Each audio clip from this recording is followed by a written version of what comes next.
La musique, rien que la musique, la passion et l'envie d'être une star accomplie, c'est le cocktail proposé par une institution qui renaît de ses cendres après 15 ans d'absence. Et pour tout vous dire, ça fait du bien. Bienvenue dans le 40e numéro d'Entre nous.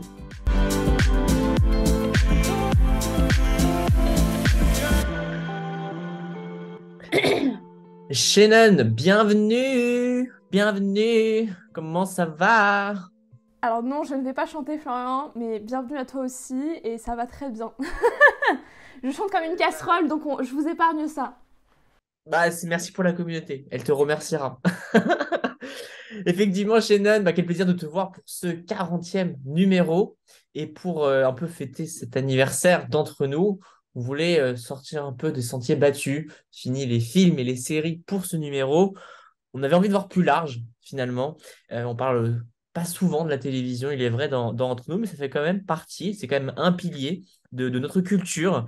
Et si les jeunes, comme nous, désertent de plus en plus le petit écran, il y a un programme qui fait revenir les fans et les nostalgiques pardon, des programmes musicaux, et on a adoré. C'est la Star Academy. 21 ans, Shannon, ça fait 21 ans que la première saison a été lancée sur TF1. Clairement, ça ne nous rajeunit pas. Elle a fait le succès des années 2000 sur la première chaîne jusqu'à disparaître des écrans en 2008. Et 15 ans plus tard, TF1 mise à nouveau sur ce format qui a su conquérir le public. On y reviendra plus largement dans quelques instants, avec les quotidiennes, le suivi des académiciens en ligne et tous les primes exceptionnels qu'on a suivis. Tout a été fait pour que ça marche et ça a marché parce qu'avec Shannon, on était véritablement presque fan, archi fan. On n'a pas encore le pull Starac, mais ça ne saurait tarder. Non, on ne l'aura pas, on ne l'aura pas, faut pas abuser non plus. Il n'y a pas de souci. Bon, en tout cas, on va effectivement parler de la Star Academy et on va commencer sans plus attendre avec les questions de Flo-Flo.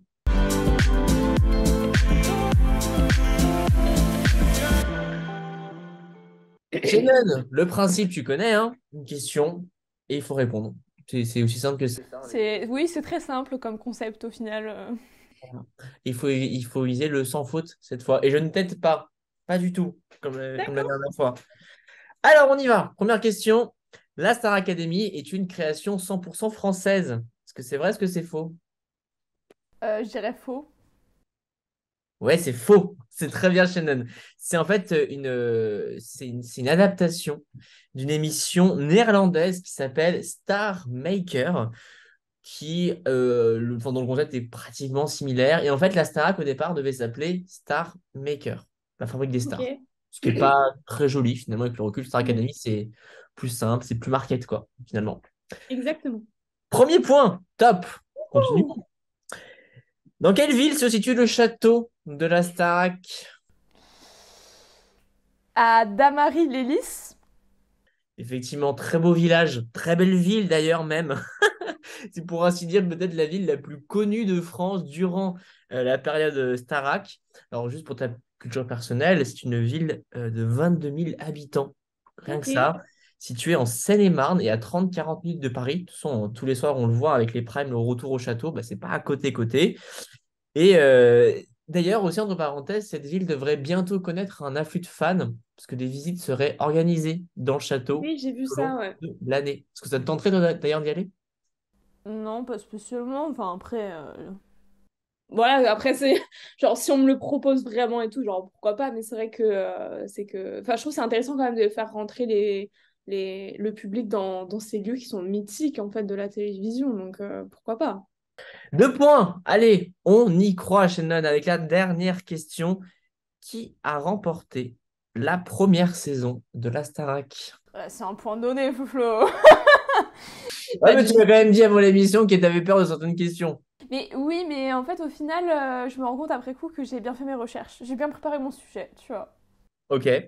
Donc bah Jennifer pour la réponse. Jennifer, alors pour un quatrième point, la deuxième saison? Nolwenn Leroy.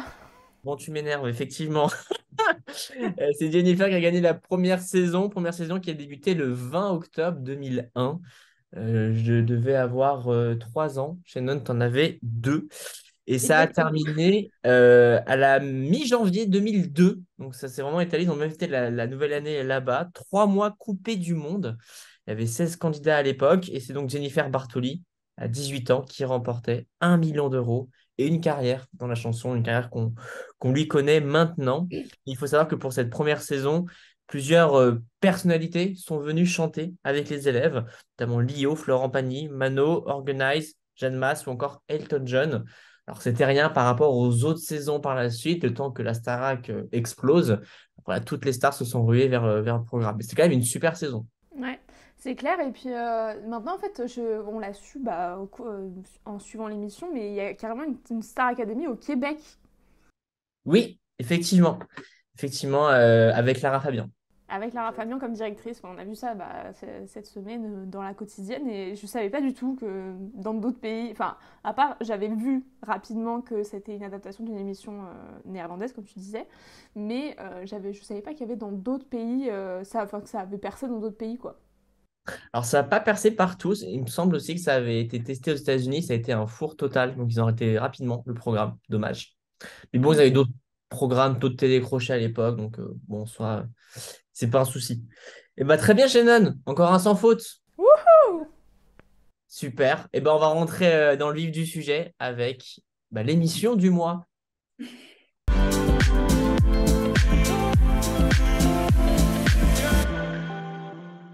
Alors là, on fait un peu une mise en abîme, hein, parce qu'on est dans une émission, mais on parle d'émission, c'est un peu déroutant. Mais je trouve que c'est quand même rafraîchissant, parce qu'on a beaucoup parlé de sujets assez bah, lourds aussi, mais très intéressants et qui sont nécessaires.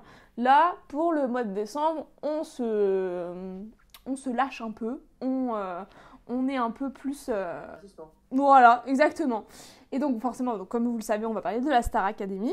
Donc c'est une émission, comme l'a dit un peu Florian, créée en 2001 par Endemol. Elle est diffusée sur TF1, présentée par Nico Aliagas. Je pense que c'est le présentateur mythique de l'émission, jusqu'en 2008.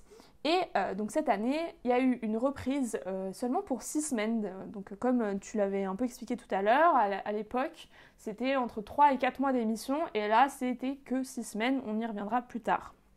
Au niveau du concept, bon, je le rappelle, même si je pense que tout le monde connaît, mais la Star Academy, c'est une émission qui mélange à la fois le télécrochet et la télé-réalité. Donc lors de quotidiennes, tous les après-midi, entre 13 et 18 candidats se retrouvent dans une école de stars où ils travaillent chant, danse, expression scénique, mais aussi théâtre et sport. Ce qu'ils ont appris est alors mis en pratique une fois par semaine lors du Prime, qui est un véritable show avec des artistes.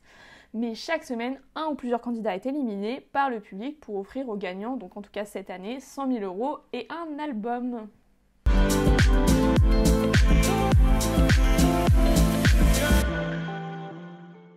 Alors revenons sur le succès de ce programme et le pari risqué de TF1 quant à son retour.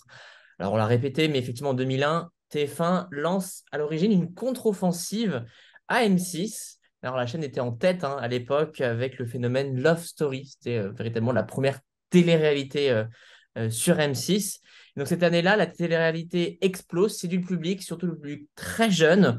On est à plus de 10 millions de téléspectateurs par prime et TF1 doit finalement miser sur un nouveau concept, sauf à se faire manger par la petite chaîne, pardon. Et Alexia Laroche-Joubert, qui était productrice à l'époque, s'inspire donc du concept néerlandais Star Maker. Elle mise sur une école de chant où tous les jeunes, qui soient expérimentés ou non dans le chant, pouvaient apprendre à devenir un artiste accompli. En octobre 2001, le concept est lancé à la télévision. Le lancement se fait timidement. 5 millions de téléspectateurs à l'époque, c'est pas énorme pour TF1.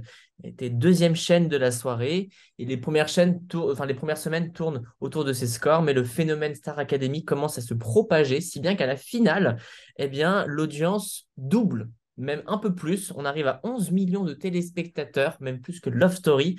Donc plus d'une personne sur deux qui regardait la télévision regardait TF1, c'est dire.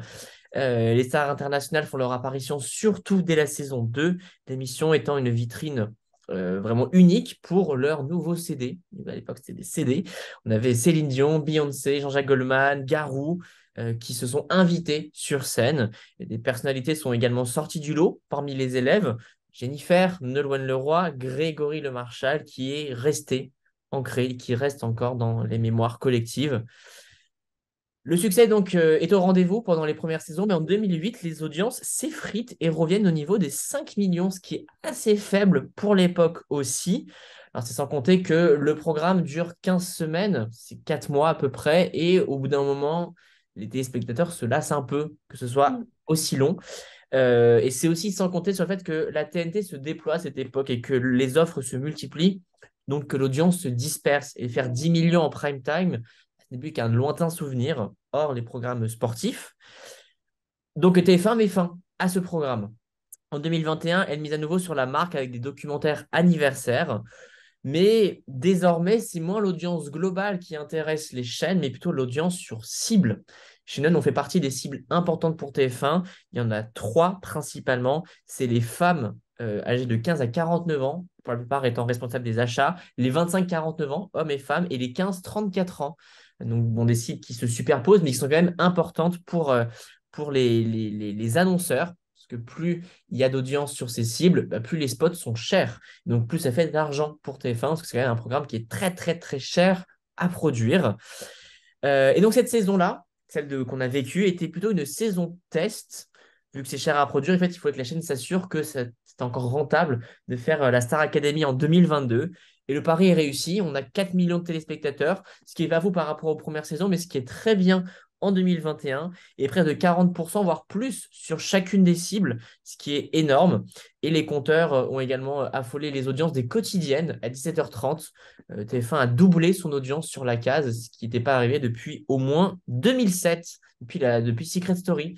Donc bref, on a hâte de retrouver nos 15 semaines de la Starac.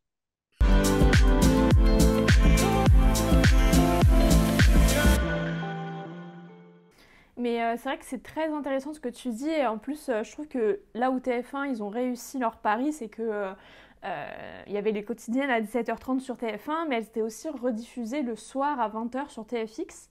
Donc ça permettait aux personnes qui finissent pas forcément, enfin qui peuvent pas être au rendez-vous à 17h30, qui puissent regarder à 20h. Et après, bon, forcément, il y a tout ce qui est le système de replay aujourd'hui qu'il n'y avait pas forcément à l'époque.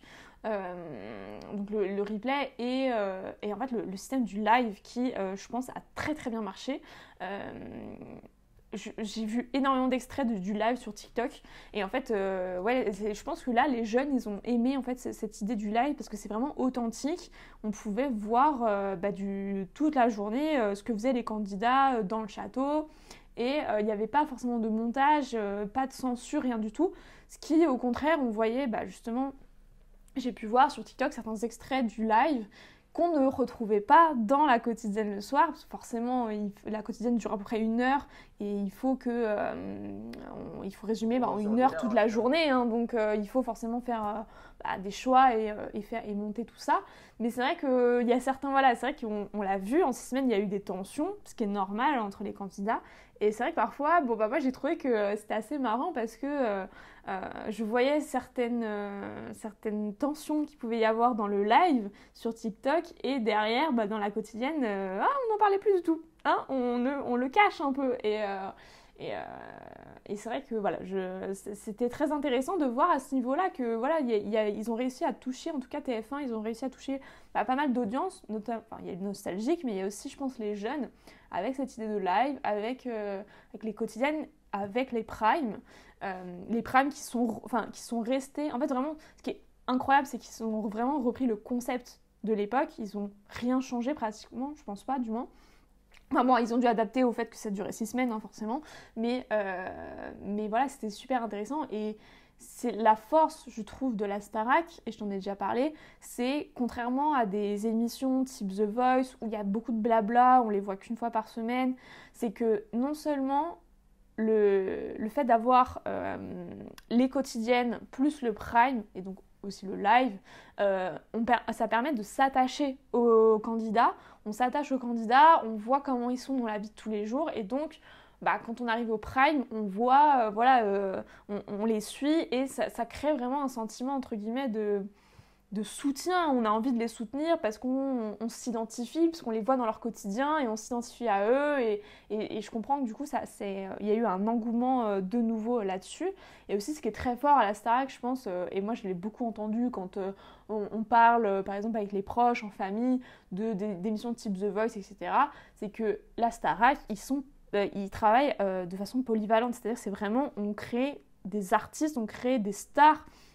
On leur fait toucher au chant, forcément, mais aussi à la danse, au théâtre, à l'expression scénique. Genre, c'est pas juste on travaille le chant hein, et une fois par semaine tu fais ta presta et voilà. C'est que là, vraiment, ils ont vraiment un travail à tout niveau. Après, est-ce qu'ils réinvestiront ça après c'est en fonction de leur choix. Mais même rien que le cours de sport est hyper pertinent parce que même si t'es pas sportif, si tu veux être une star, enfin, si tu veux être un artiste et faire des tournées, etc., il faut que tu aies une forme physique, c'est obligatoire. Et je trouve qu'à ce niveau-là, ça, c'est le côté incontournable de la Starac. C'est ça, en fait, c'était un peu l'enjeu de TF1, c'était de dire que oui, en fait, la Starac, c'était pour faire, enfin, pour rassembler beaucoup de nostalgiques à l'époque. Donc, en fait, pour rassembler les nostalgiques, il fallait pas trop changer le concept. Et ça, c'est un peu le risque de dire, OK, faut renouveler un peu, dépoussiérer le concept et mettre des nouveautés. Mais en fait, non. Et on voit bien, en fait, aussi alors, moi, on était très petits hein, lors des premières saisons. Mais de ce que je me rappelle, il y avait un peu de clash à l'époque. Là, ça a été très édulcoré parce que moi, je regardais pas les lives hein, sur Internet. Je regardais les quotidiennes. Et en fait, dans les quotidiennes, on est purement et simplement en train de suivre les élèves en train de suivre les cours. Et il y a toujours il y a rarement eu, en fait, de moments de tension ou de clash, ou du moins, en fait, on en parlait très peu, même sur les réseaux sociaux. Enfin, dans les médias, on en parlait très peu. Ce qui fait qu'en fait, on est revenu dans la vraie télé-réalité. C'est-à-dire que voilà, en fait, les élèves, ils sont pas là juste à passer toute la journée dans une maison à rien faire. Non, ils sont là pour travailler et progresser. Et ce qui était aussi très touchant, c'est que pour certains, il y avait quand même des duos, des trios qui se formaient, pas mal d'affinités, ce qui faisait aussi que on suivait. Parce qu'en fait, on voulait qu'à chaque prime, ce duo reste, parce qu'ils s'entendaient super bien, et qu'en fait, ils sont trop mignons tous les deux. Là, il y avait quand même pas mal de duos emblématiques quand même hein, dans le programme. Et c'était à chaque fois, chaque semaine, très compliqué de voir des duos se séparer. Et c'est vrai qu'en revenant aux bases et en se concentrant seulement sur les élèves, et ben en fait, rien qu'en 6 semaines, ben on s'est quand même vachement attaché, surtout à la moitié des personnes qui sont restées le plus longtemps dans l'émission. Et ça, c'est vraiment top. Ce qui montre qu'en fait, ça montre aussi pour d'autres programmes qu'il ne faut pas changer grand-chose finalement, parce qu'il y a d'autres programmes que TF1 fait qui existent depuis une dizaine d'années, qui ont beaucoup changé à travers le temps pour un peu se renouveler. Mais en fait, on se rend compte que ce n'est pas forcément ce qu'on veut. Et donc, les nostalgiques sont contents, les jeunes découvrent. Et comme tu dis, ça fait des sujets de discussion. C'est, je crois, l'un des seuls programmes avec lequel je peux avoir des échanges avec certaines personnes. Mhm. C'est pas le cas avec d'autres programmes parce que justement, c'est diffusé tous les jours. Et voilà, c'est juste ce qu'il fallait. Et ça fait du bien en plus en ce moment, avec le contexte actuel, de aussi se raccrocher à des événements comme ça, d'avoir des belles voix. On peut en parler des voix aussi. Elles étaient magnifiques pour la plupart. Peut-être un peu trop pour le programme. Moi, j'aurais bien aimé avoir des élèves qui savent pas forcément trop bien chanter, qui avaient une bonne base, mais qui ne savaient pas trop bien chanter, genre moi et qui à la fin du programme ait fait beaucoup de progrès, sans forcément dire c'est bon, ils sont prêts, ils maîtrisent leur voix, mais qu'en fait on voit une vraie progression. Ça, pour le coup, on Mais l'a moins senti, ou du moins chez peu de personnes.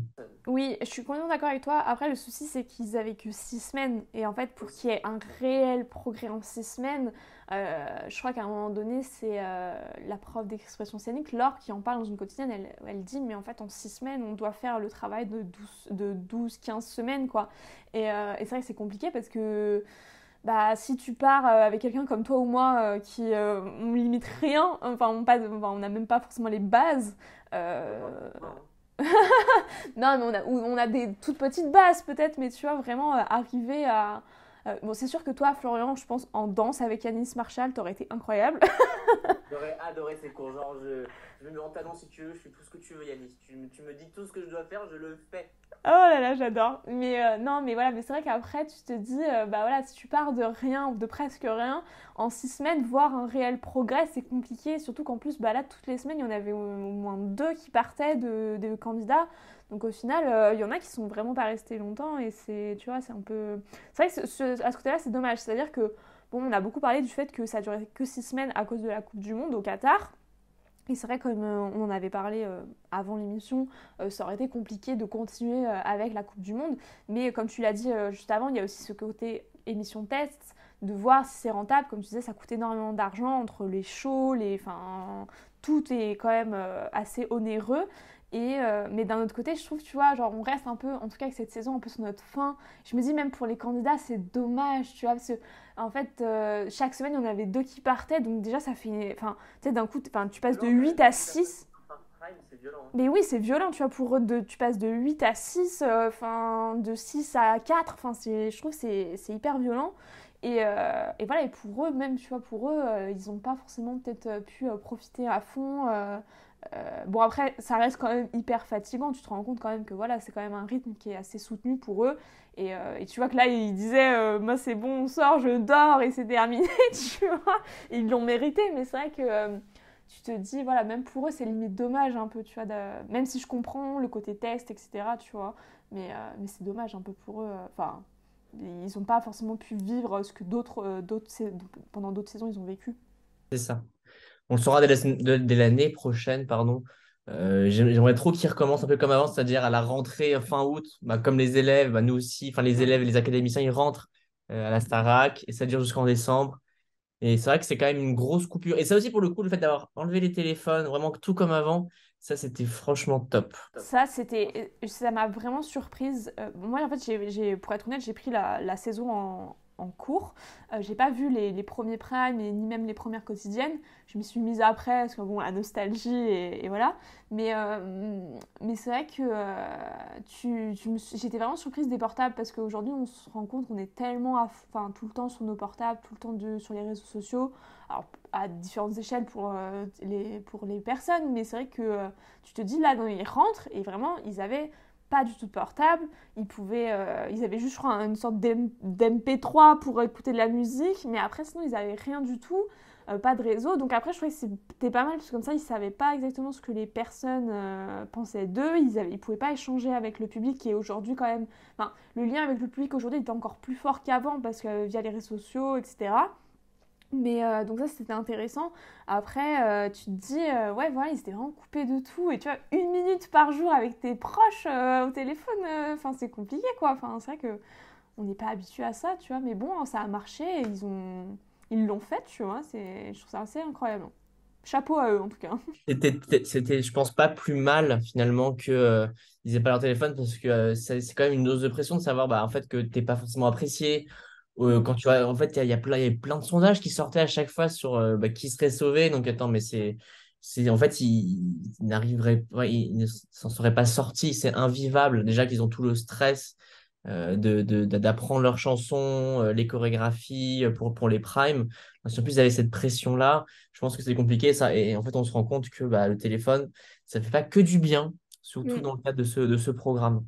Mais du coup, maintenant que la saison est finie, alors Action on était un peu déçus. Bien sûr, on avait notre petite chouchoute, Enola. Ça, on ne se cache pas, Instinct d'écrivain était pro Enola. C'est pour nous, enfin, je parle pour nous, mais tu pourras compléter, hein. Je pense l'artiste la plus accomplie. Elle a une voix de dingue. Sur scène, elle s'impose. Donc voilà, quand Mm. elle est là, elle est là. En danse, par contre, peut-être à retravailler, mais c'est quand même l'une des élèves, je vais dire l'une des élèves qui a le plus travaillé en 6 semaines. C'est ça. Bon, après, on avait vu que c'était une personnalité qui est travailleuse, hein, voilà. Mais je pense que c'est aussi pour ça qu'on a accroché avec elle, toi et moi, parce que voilà, on s'est retrouvés un peu en elle. Et moi, c'est vrai elle avait un peu ce côté, je disais avec une amie, ce côté Hermione Granger, tu vois, dans Harry Potter. Et bon, bah voilà, moi, Hermione Granger, j'adore. J'adore ce personnage. Donc après, voilà, on retrouve aussi certaines affinités. Mais en fait. Donc la gagnante, ce n'est plus un spoil, presque une semaine après, mais Anisha donc, a gagné et Anisha a beaucoup touché par son histoire et c'est vrai qu'elle a une voix qui est très belle, mais je trouvais qu'au niveau de progression pendant les 6 semaines, elle n'en a pas eu énormément, c'est-à-dire qu'elle a commencé et direct elle a touché et c'était vraiment très beau. J'avais vu à l'époque sur les réseaux sociaux sa prestation aux évaluations sur Calogero, qui avait été, mais enfin, même moi j'en avais pleuré tellement c'était très émouvant. Mais c'est vrai qu'après, voilà, elle a réussi un peu à nuancer, mais je trouve voilà, qu'elle chante encore un peu trop haut parfois. Bon, après, on dit ça, mais c'est vrai que nous, on s'y connaît pas, tu vois, c'est toujours comme ça pour les émissions, tu sais, c'est comme quand tu regardes Danser avec les stars, et puis tu dis, ouais, pas ouf, alors que toi, tu ferais pas le quart. Mais voilà, c'est vrai que moi, enfin, j'ai eu, au niveau de son histoire, Anisha, elle me touche énormément, mais c'est vrai que vocalement, elle me touche beaucoup moins. Il y a eu beaucoup de ses prestations, j'ai trouvé ça beau, mais j'ai pas ressenti de frisson, j'ai pas été émue, voilà. Et Nola, au contraire, je trouve elle a réussi quand même même si j'ai pas vu le début, mais je trouvais qu'elle a quand même réussi à évoluer, à apprendre vocalement, tu vois, elle a appris à chanter autrement, et ouais, elle s'est dépassée, tu vois, et c'est aussi le cas d'autres candidats, tu vois, mais c'est vrai que ouais, quand elle s'est retrouvée en finale, en grande finale, j'étais trop contente et j'espérais qu'elle gagne. Mais bon, voilà, forcément, euh, elle a, il a fallu un gagnant, enfin une gagnante et c'était pas forcément elle. Et, mais comme on dit, c'est pas toujours le gagnant qui réussit le plus derrière. Donc après, mais que ce soit Enola, Louis aussi, qui a une personnalité très originale et qui a plu à beaucoup de personnes et à beaucoup d'artistes aussi. Il y a eu beaucoup d'artistes qui ont eu des coups de cœur pour lui. Voilà, je pense que Louis, par exemple, vocalement, il doit encore travailler, mais je pense que voilà, il y a de fortes chances qu'il soit contacté par des maisons de disques. Enfin, et puis aujourd'hui avec les réseaux sociaux, enfin, ça va tellement vite, tu vois. Si maintenant ils se mettent sur les réseaux sociaux, qu'ils partagent leurs créations, voilà, ils risquent très fortement de décoller. Hein. C'est même sûr. En tout cas, Louis sait faire le show. Ouais. Ça, c'est certain. Ah bah, Et sa prestation sur Born This Way de Lady Gaga, c'est incroyable. je pense que c'est l'une des prestations les plus mémorables de la saison, clairement. Ouais. Même en termes de show, il y avait la voix, mais surtout en termes de show, Mm. c'était impressionnant. Et je sais qu'il y avait deux, trois très belles interprétations. Chris, par exemple, quand il y avait sa maman qui est Ouais, arrivée sur c'était scène. Là, j'ai émouvant. chialé pour le coup. C'était compliqué, mais ces chansons étaient belles. Hein, donc, Ouais, ils ont su transmettre des émotions, finalement, à la Starac.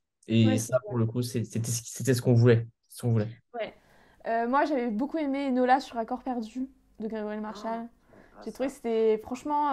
Et en plus, quand tu sais que après, enfin, elle expliquait qu'elle avait beaucoup de pression sur avant de commencer, que elle voulait un câlin de sa maman, mais sa maman, enfin, n'était pas là, enfin, elle pensait qu'elle n'était pas là, et qu'au final, elle a fait un câlin à la maman de Grégory Marshall. Enfin, je trouve que c'est trop mimes, tu vois. Donc, et c'était vraiment très très beau comment elle a chanté la chanson, et qui est une chanson qui a pas l'air facile à chanter. Donc, ouais, ça, c'est une prestation avec celle de Louis sur Born This Way, qui me sont restées en tête. On a hâte de retrouver, du coup, la saison 11 l'année Exactement. prochaine. Mais parlons un peu des profs. Les profs étaient incroyables. Ah, c'est vrai, ouais. Non, mais les profs, c'était dur de remplacer toute l'équipe avant. Alors, pour ceux qui étaient un peu plus âgés à l'époque, on met quand même une certaine pression sur Twitter en mode, ah, Kamel Wally, par exemple, ça va être dur de le remplacer. Bah, en fait, c'était pas très compliqué. Hein. Je pense qu'au bout de 2, 3 semaines, c'est bon, on les avait oubliés. Parce que Hmm. chacun avait sa personnalité, sauf peut-être le professeur d'improvisation. Mais sinon, voilà. Ah, moi, j'ai adoré Yanis Marshall et Adeline. Adeline, ses cours de chant, ils sont incroyables. Ça m'a, même moi qui sais que je chante pas forcément très bien, tu vois, j'avais limite envie d'aller voir Adeline et vas-y, apprends-moi à chanter. En fait, c'était trop drôle la façon. Et je trouvais qu'elle était hyper innovante dans ses cours. C'était vraiment très bien. Les répétitrices aussi, qui étaient vraiment très, très, très attentionnées, très bienveillantes. Je les ai trouvées très bien aussi. Non, franchement, au niveau des profs, ils ont bien géré, je trouve. Ouais, c'est un super casting. Leur ballon, qui a été au début un peu sèche, c'est un peu Mm. adouci quand même. Je pense que les réseaux sociaux sont passés par là, parce que sinon, ça n'aurait pas changé grand-chose. Mais Mhm. chacun avait sa personnalité. C'est ça qu'on demandait. Et il faut savoir que je crois qu'il y en a certains qui ont déjà rempilé pour l'année prochaine, mais pas tout le monde. Michael Goldman, qui est le directeur, n'a pas encore rempilé. D'accord. Mais c'est vrai que ce serait pas mal qu'ils reviennent tous. Enfin, au moins, enfin, ouais, vraiment, je trouve que voilà, Adeline, Yanis Marshall. Mais Yanis Marshall avait l'air d'avoir rempilé quand Oui, il lui, il a terminait. rempilé. Adeline aussi, je crois qu'elle a rempilé. Ouais. Laure, ce serait pas mal aussi. Hein. Laure, tu vois, j'ai bien aimé. Je me souviens pas trop de l'époque parce que j'étais trop petite pour de les premières saisons.